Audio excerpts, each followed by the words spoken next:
सूरह यासीन, जिसे कुरान का दिल कहा जाता है, उसकी कहानी भी उतनी ही शक्तिशाली और रूहानी है। इसमें एक ऐसी बस्ती का जिक्र है जहां सच और झूठ के बीच एक भयानक टकराव हुआ था। एक भुला दी गई बस्ती का खौफनाक अंजाम आसमानों से एक फैसला उतर चुका था।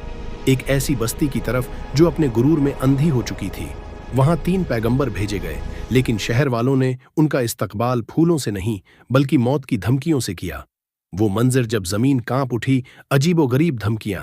बस्ती के लोगों ने कहा, तुम हमारे लिए मनहूसियत लेकर आए हो। अगर तुम बाज ना आए तो हम तुम्हें पत्थरों से मार मार कर खत्म कर देंगे और तुम्हें हमसे दर्दनाक अजाब मिलेगा।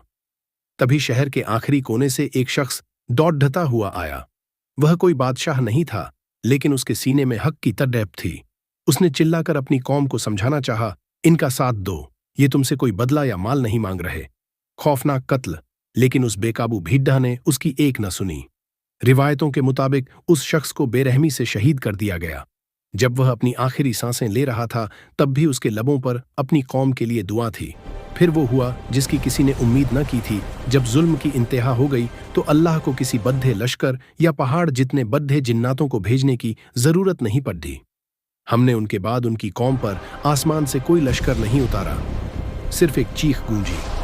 वह न संगीत था न शोर, बल्कि मौत की एक ऐसी लहर थी जिसने पलक झपकते ही पूरी बस्ती को राख के ढेर में बदल दिया। सन्नाटा ऐसा छा गया जैसे वहां कभी कोई बसा ही न था। इस कहानी के पीछे के छिपे हुए राज सूरह यासीन हमें आगाह करती है कि निशानियां हर तरफ हैं।